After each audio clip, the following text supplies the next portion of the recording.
So 大家好 and bonjour tout le monde.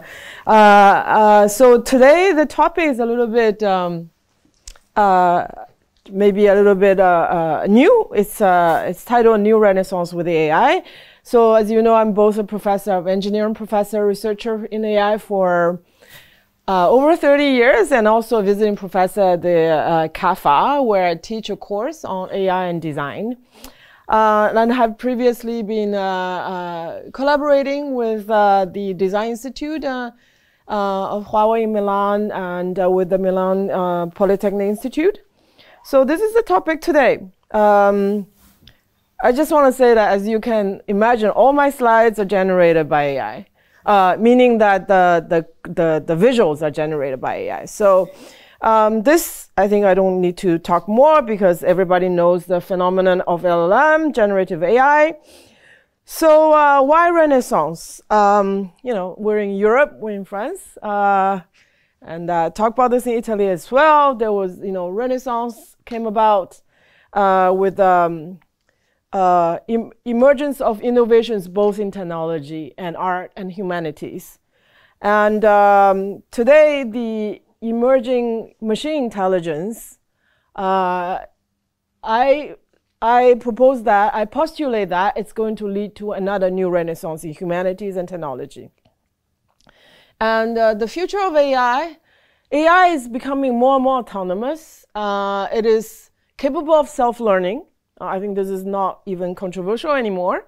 So what does AI play in humanity?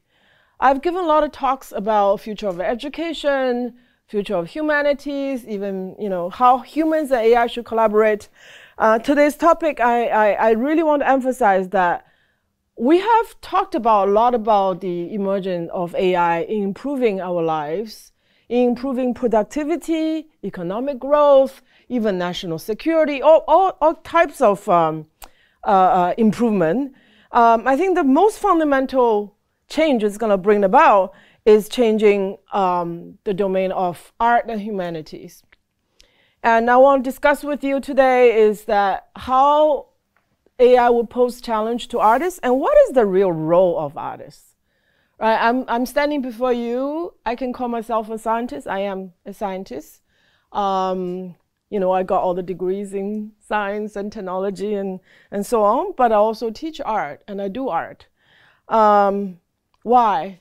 To me, it's the same thing. It's one thing. It's one thing. It's about creation. It's about innovation. What is technology or what is art? And the role of a scientist is not a role of a scientist, and the role of artists have one thing in common, which is to bring about disruption, right? Disruptive innovation. Art has always been about being disruptive.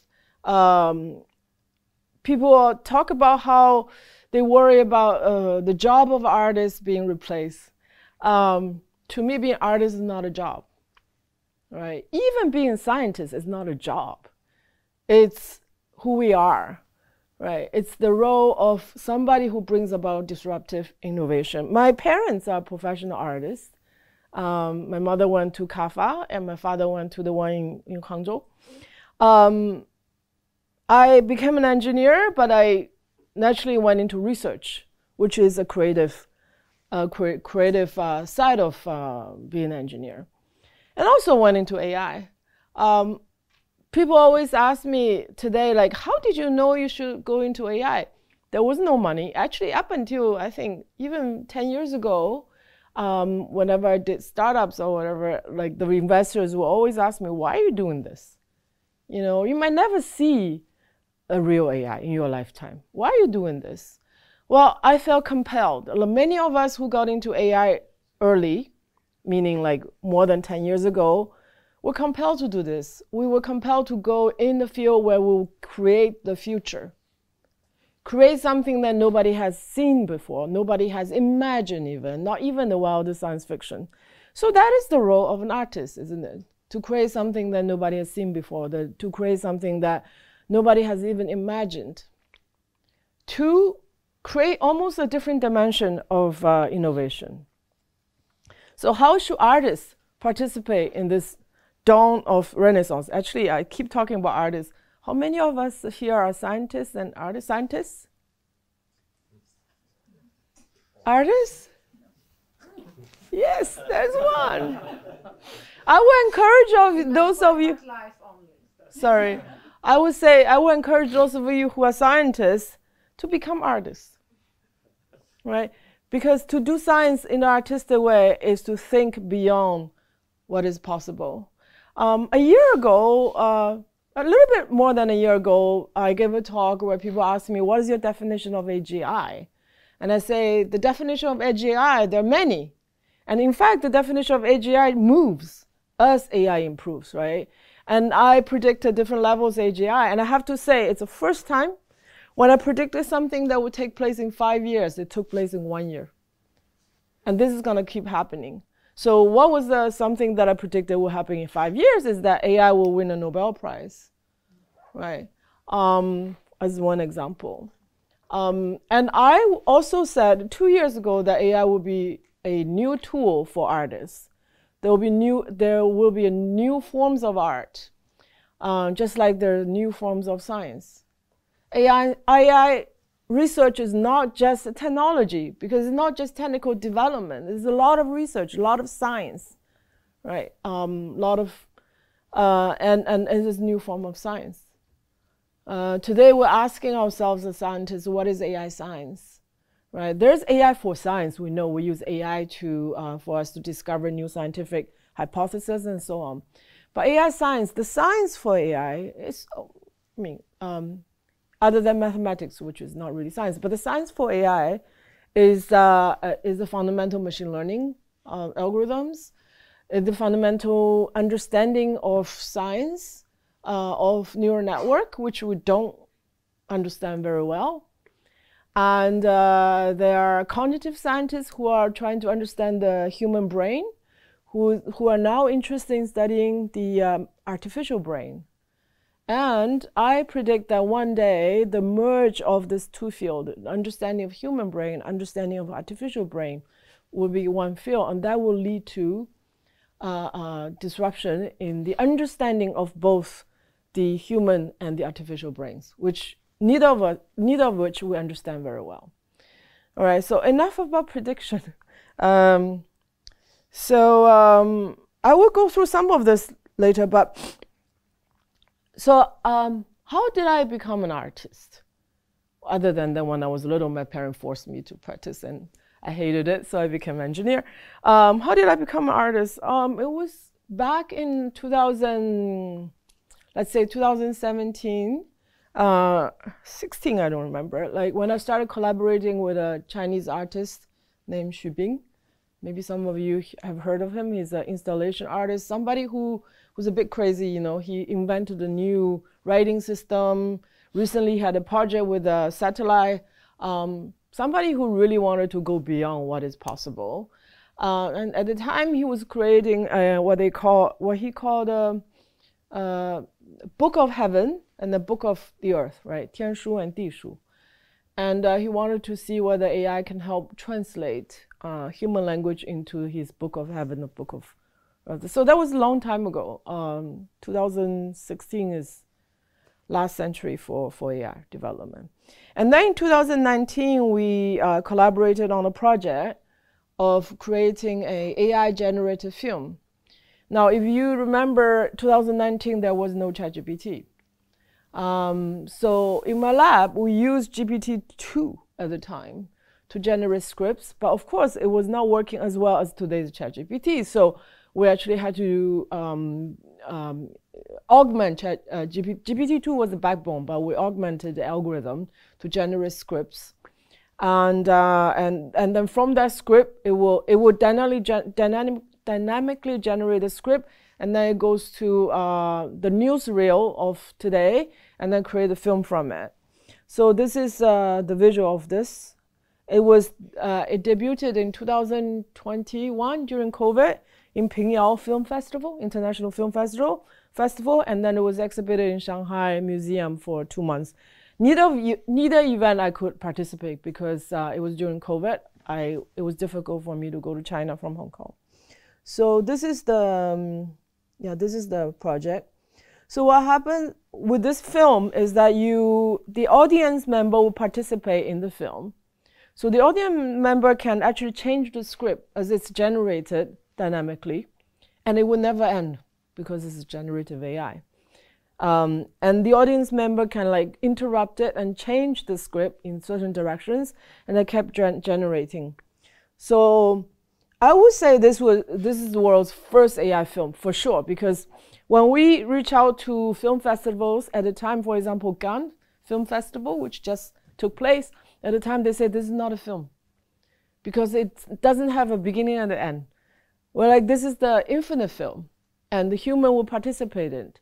And today, Cannes actually has an entire session on, but you know, for once, the scientist was earlier than the artist, or the scientists and the artists. 2021, we debuted. And this was before ChatGPT. And as I said, I've been teaching CAFA students and this course on AI design.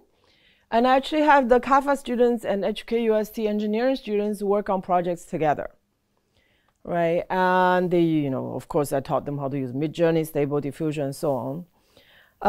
And recently, there's the Paris AI Action Summit has a section entire day on AI and art. Of course, there are projects of collaboration between artists and Meta. I came to France a year ago. I joined a fair as the researcher.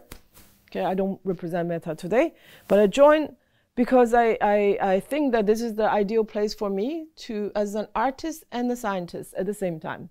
I cannot choose, you know, because the art is part of my scientific research and the science in what I do as in art, right? I cannot choose.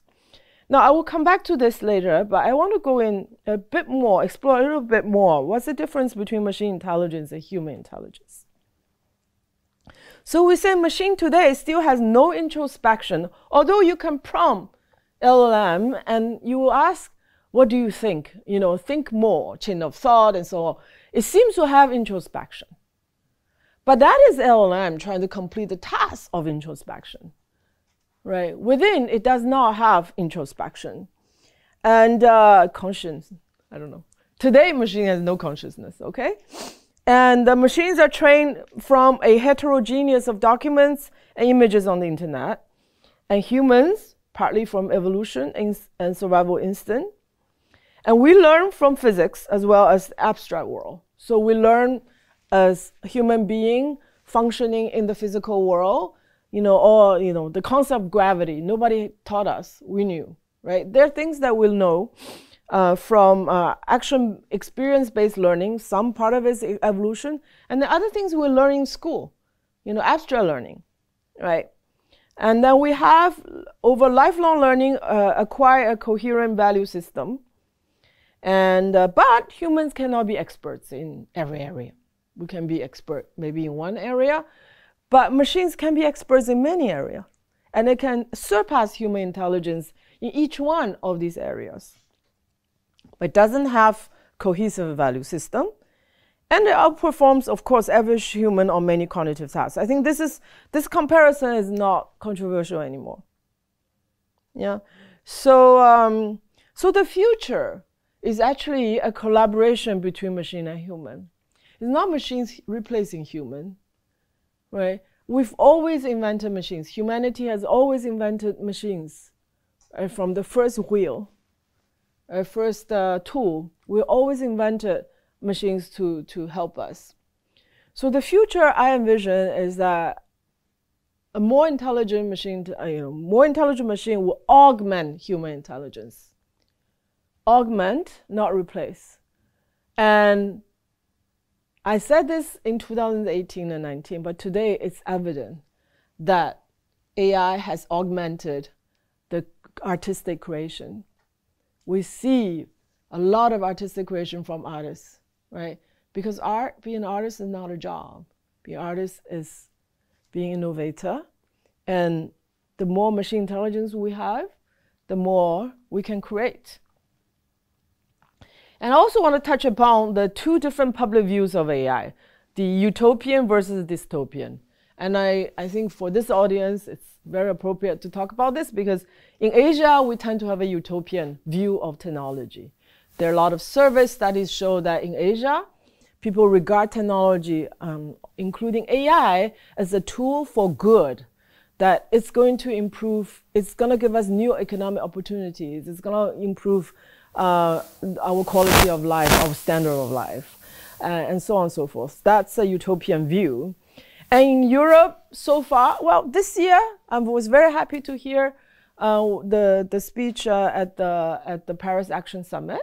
It's called Action Summit, which in Europe, especially in France, we start to consider AI as a force for good, much more than in previous years. Right? Like, so this dystopian view of AI being a destroyer, and that poses existential risk that was very dominant in previous years. I do see that it starts to starts to dissipate. I think the reason for that is that in Europe, in France, many companies have started using AI. In fact, average consumers have started using AI, and they become more and more familiar with the power of AI in augmenting their professional and personal lives. So this view is being replaced by the utilitarian. I don't know whether it's utopian, but at least it's no longer dystopian. I love these two pictures, also generated by AI.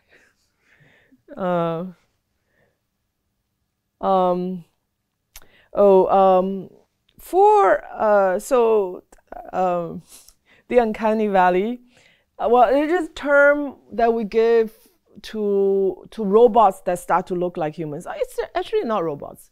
Even in, I think 10 years ago, you started seeing computer-generated humans in movies, right? Computer-generated actors and so on. And today, obviously, we have generative tools that can generate short clips, and you can use it to make long films, and so on. And I also want to say that recently I tried, again, I don't represent Meta, but I had the privilege of trying the Orion glass from Meta under development, which is augmented reality glasses. And I saw a human agent talking to me. And it took me 2 seconds before I asked, I said, "Are you a real human?" It was an avatar. And then she said, "Haha, it's funny you asked me this question. No, I'm not real."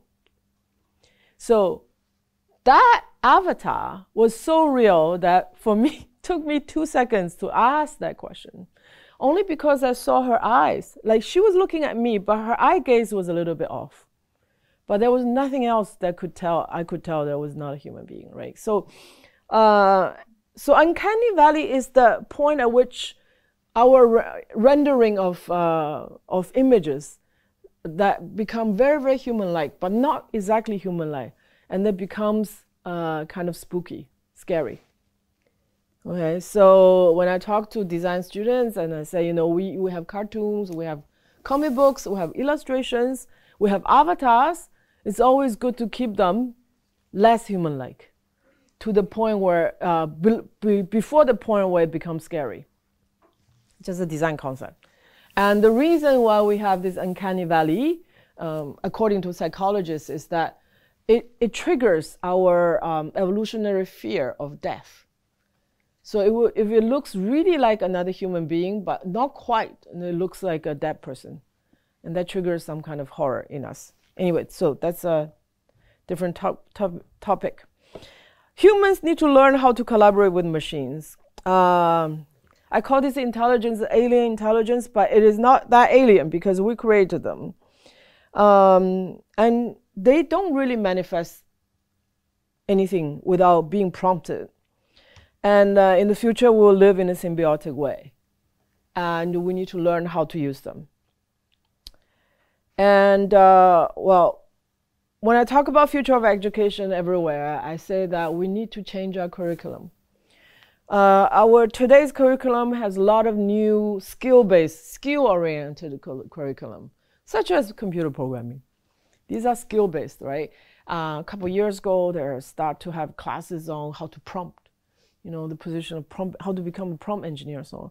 And I say, no, I think that what we need is to go back to the humanities and scientific basics, meaning going back to the period of enlightenment, where we teach students the base, we should go deeper into philosophy, ethics, history, literature, the sciences, mathematics, because these are the pillars to human intelligence. These are the foundations of human intelligence, the collective human intelligence. And today, I think we don't learn enough. The technology students are not learning art. Oh, of course, art. Technology students are not learning the humanities side of human intelligence, and the humanities and art students are not learning the science.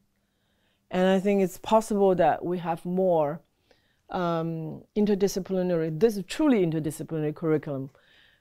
One curriculum for all students up to a certain age. So I've talked about this at a lot of universities, and almost all the university presidents agree with me, but none of them would do it. Right? Who's going to change all the curriculum to go back to universities 500 years ago? With the updated content, of course. But this is what I think that, as both a professor and as a supervisor, thesis supervisor, and also as a parent, what I think is important for future generations to learn. So going back to,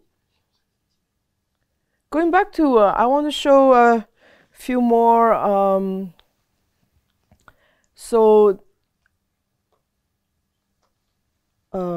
have 3. Okay. I don't know. Do you have a question on this AI film project? Do you have any comments? Do you have any feedback? Is it still going on? You said it was perpetual. Is it stopped now? Yeah, because there needs to be a service, right? So my university was supporting it. So now what happens is when we have an exhibition, any museum that asks us to do exhibition, then we restart it. But of course, it's a little bit outdated. So the problem with me as an artist is that I need the latest technology. Okay, that's a very good question. Okay, so when I created that film with the artist, ChatGPT wasn't around. Generative AI was very limited. So I augmented that with new algorithms with my students. So all my art projects, I will show later, all my art projects, I use it to push scientific research. Meaning that I'm not that interested in using existing technology to create art pieces. For me, I have to have an element of non-existing technology, because the element of nobody can do it but me, right, as an artist, is that I have to create new technical tools for the piece. So now this is today entirely possible with existing tools. And so we don't really show it so much, but it has, I guess, historical value. So thank you. I guess somebody asked me about my artist statement. My artist statement is that I want to create art and disruptive art with disruptive technology that doesn't exist. So I do the technology and the art at the same time. Every project has to have that. So it takes a long time. Every project takes a long time. I can show you a project I've been working on today with the CAFA students. I don't know whether you can show slide. So it is basically a wearable. I'm working on wearable, basically fashion. That allows us to express ourselves, because fashion, well, obviously there are two functions, primarily two functions. One is we wear things to keep functionally, right? Keep us warm and so on. We go to presentation, we have to wear a suit. These are functional reasons. But there's another side to fashion design, which is self-expression, right? So this was a work with my design students in CAFA, which is how can we use AI and robotics to allow humans to express ourselves through wearables. So, so if you look at these are animals in the ocean where it's beautiful. The beauty has functionalities, right? So I don't know how long this takes. So we're creating pieces where the wearables are no longer static. Everything we wear today is static. You know, you buy it and then you wear it, right? So we're creating pieces that are movable. And, you know, there are fashion designers that do movable wearables, such as Iris van Herpen, big exhibition at the Museum of Art Decorative. But we want that movement to come from us internally. So there's a biological and the physical combination in fashion. So, kind of long. So what we wear will depend. So what we wear will reflect how we feel. That's the concept of this design course. And actually, so I collaborate with the CAFA students, but also students in Delft University in the Netherlands. And I'm actually looking for collaborators in Paris because I'm here. So this is the idea of wearable. I know people think of wearable as glasses, right? But wearable is way more than that. We can put it on us, and you know, it will be extension of our internal world.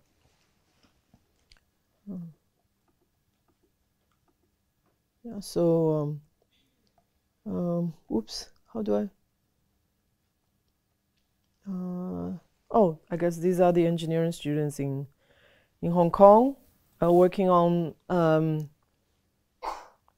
signal detection of human emotions, and then it will activate the wearable externally.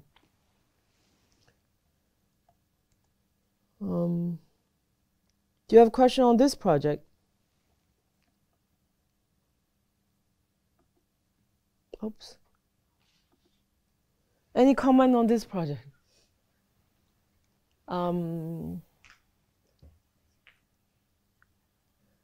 Yes? Maybe on this project specifically, because since you like making predictions, do you think AI will replace most movie making because it's just so much cheaper? Oh no, it's a different kind of movie making. There will be different. Okay, we didn't have movies until like the end of 19th century, right? Before we had paintings, we have sculptures, and then we have movies, and we have photography. They become different forms of art. So AI will give us different forms of art. This is what the Cannes Film Festival today is finally championing. Actually, I will go into AI Action Summit. They also discussed this. It's a new form of art, just like movies. That was new. And the movie went from silent movie to, to dub movie, sound with sound, and then from black and white to color, from color to 3D. And today there's AI augmented movie. But I think humans are really smart. From the variety of projects people are doing using AI, I could never predict it. And yeah, there are new forms of art. So Cannes Film Festival has a different category today. There are like entirely AI film festivals today. And but people maybe are still thinking how to use AI to do traditional film. I'm more interested in seeing how AI will help us generate films that we have never seen. So infinite was one concept. There might be other concepts, right? And maybe there's some kind of merge between the audience and the film. Don't know. It's all very exciting. And maybe we need to create things that doesn't exist yet technically. We might need new AI models, right? So when I used the GPT-2 at the time, it was not possible to generate film infinitely on the fly, because today it's still not possible, right? You can generate like 60-second clips and so on, and it's not really entirely controllable. Gen AI is not entirely controllable. So we'll see. So it will evolve together. Art and technology will evolve together. Other question? Yes? Is the code open source? Is this code open source? I mean, any of your projects, is this part of your initiative? To make it open source? Well, we did discuss this. There's no secret to it, but my students graduate. They don't want to maintain it. So meaning like once if you open source, you're kind of responsible for it. These are student projects and they don't really want to maintain it. But there's no, if you're interested, we can, yeah. And I think using today's technology, it's easier to generate all this than using the old technology. 2019 was a long time ago, right? But the concept is open source. Yeah. So how to measure the AI for art? Measure, very, very good scientific question. How to measure art? How to measure art? That's a very interesting question because I remember many years ago I talked about using AI to classify, to recognize good photography or good art. And the idea was actually very simple. It was a classifier, good art, bad art, good art, bad art. And the classifier was trained by a data set.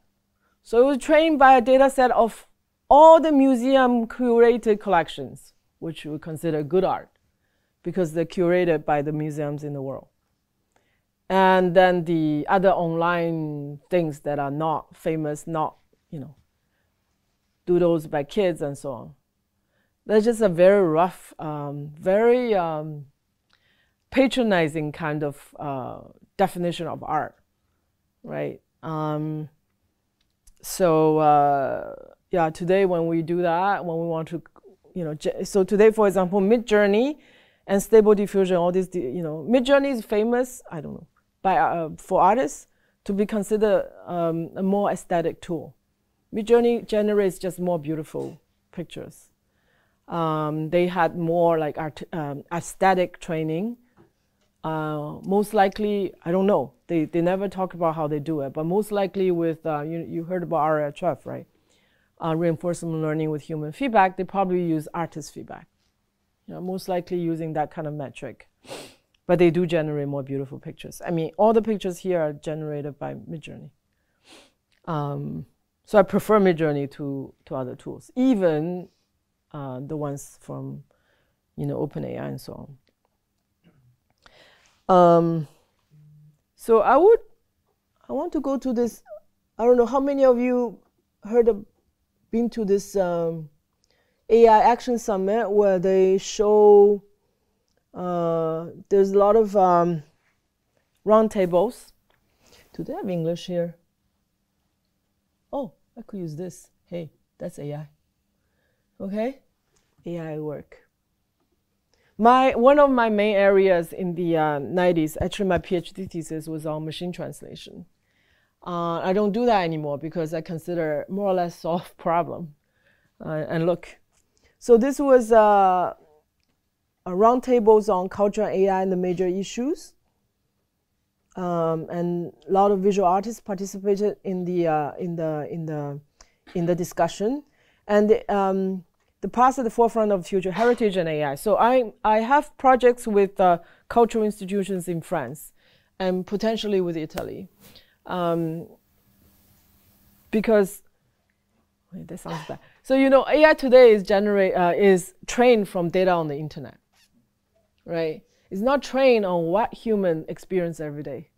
We experience internet, yes, and we record many things on the internet. We take videos and so on. But we do experience, look at the beauty of this place. I saw pictures of here, but it's not the same as when you're here physically. So when AI really experience what we experience, we will be able to create a new frontier of new heritage, right? So that's another aspect. And AI comes to museums. So Museum of Art Decorative is using some of the open source codes from Meta, from FAIR, to archive their collections, right? Because the museum has tons of collections that they don't show to the public, and archiving them is a humongous amount of work, and it's impossible by humans, so they're using AI to archive.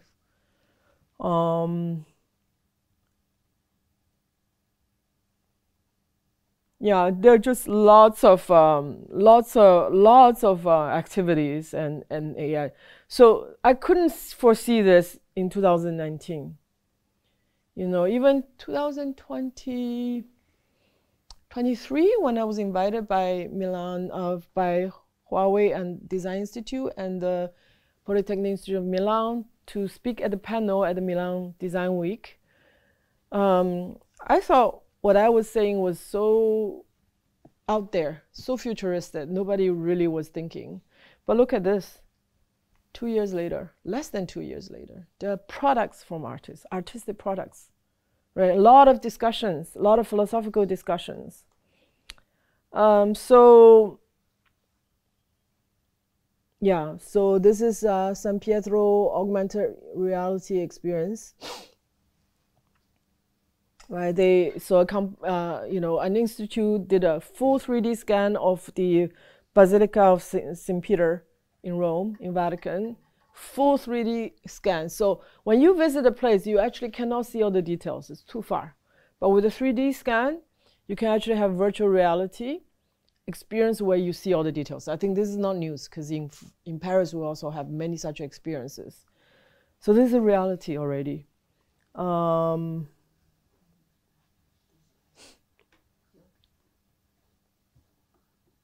So again, I'm interested in working on art in order to push scientific research, to push our models to do more. And I hope if I ever come back to talk to you next year, I have something new to show. Okay. So in this, there's so for example, this is a work by an artist called Ruben Fro, and it was at BNF. Using, again, meta-technology, FAIR, actually, invented by scientists at FAIR, that augments the experience of all the audience, right? So this is one example among many. But they were, again, using existing technology that's already been invented. And I'm interested in the co-creation of technology and art. And I invite anybody who's interested in that, think about it. Right? We need art in our technology creation, right? And we need this kind of technical creation in art. So that's my talk today. Any questions and comments? Thank you.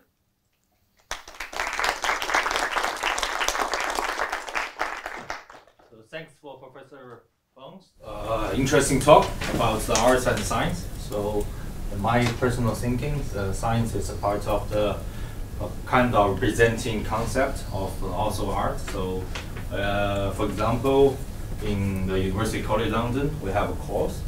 Actually, it's a master degree, exactly called Science and Art master degree, because they never separate with them together. And in the group of University of London, so we have Royal Art College as well, right? So they all joined with the Imperial College, so they are in one group. Also, some of the engineering guys and scientists, they don't like to be together, to join with them, but actually they were in the same university group, always like that.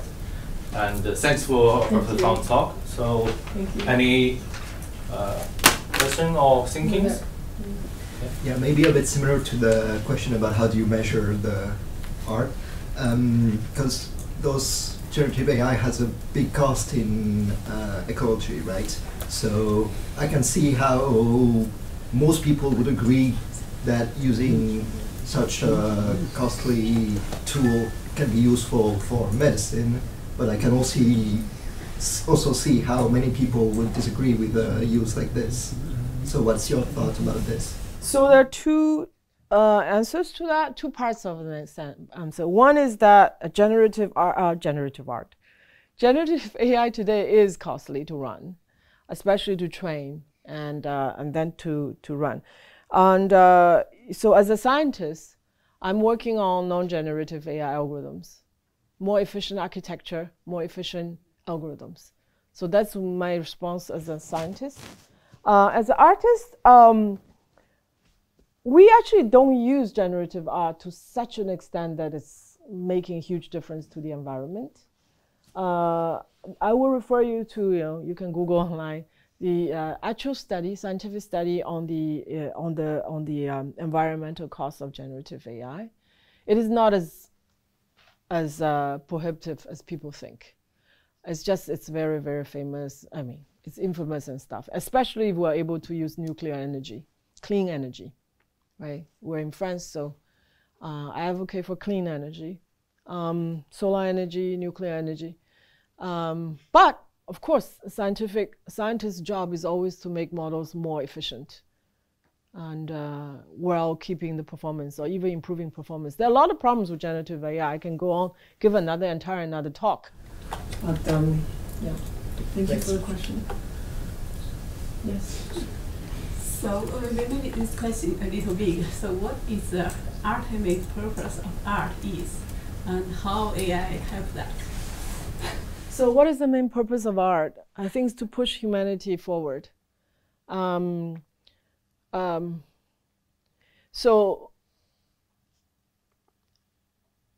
I have a pseudo-scientific theory as somebody who, we have this evolutionary need of appreciation of something that's beautiful. For example, we recognize fruit that's good fruit versus rotten fruit, because we need that evolutionary sense to recognize what we can eat and not get ill, right? We recognize, even animals have that. In the animal world, when usually male species try to attract a female species, they display beautiful plumage and so on. They do a dance and so on, right? There's some aesthetic in the animal world as well for reproductive purposes, right? So somehow nature endowed us with this kind of evolutionary tools for aesthetics. And I think in humans, like many things in humans, it just became like a bug, like a huge bug. From that kind of aesthetic, innate evolutionary aesthetic sense, we create music, art. It became just kind of more exponential, more explosive than what originally we had, right? Animals also dance. Animals have even, they sing even, right? Humans just have this whole elaborate domain of art. Now, in the history of humanity, artists have always been prosecuted, like some of the more forward-thinking scientists. These are two groups of people that have been prosecuted. In some countries today, we see prosecution of both artists and scientists, right, in the same institution. Because, as I said, the purpose of art is to bring disruptive innovation. They create art. So what's the difference between art and design? I always say design is art with a function.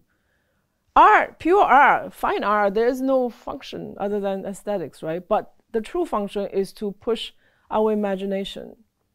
And in my case, it's very concrete, like it pushes my imagination in terms of my scientific creation. Is art only belongs to human being? The biosphere, animal, they have mainly intelligence. Very good question. I think there is difference between aesthetics and art. As I said, whether it's created intentionally or unintentionally, I think animals create all those beautiful things. I don't know whether it's intentional or unintentional. I mean, I don't understand animal at all. And today, even machines don't create things intentionally. I think the human being we're the ones who create art intentionally.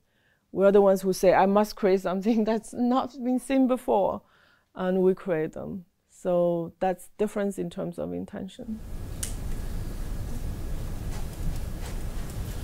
Yes, I have another question. So you said that you created new technology in order to propose this new art.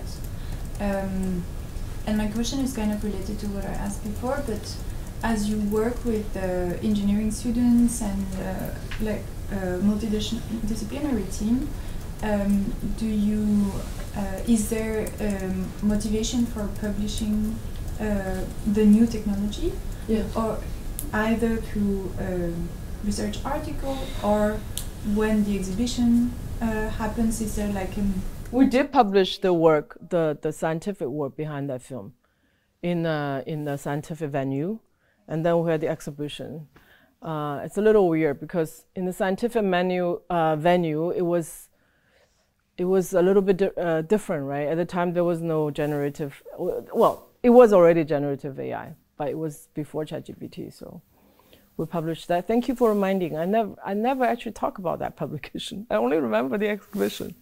And when we create new technology, the hope is that this technology will then benefit other parts, that people will use it for other applications. Right. So I would imagine wearable art that uses AI. When we create it, later on, there might be applications in healthcare and so on. People will think about it. Right. Okay. Yeah. Thanks for Professor Fung's talk. So thank you for the. Thank you for the questions. Yeah. Merci beaucoup.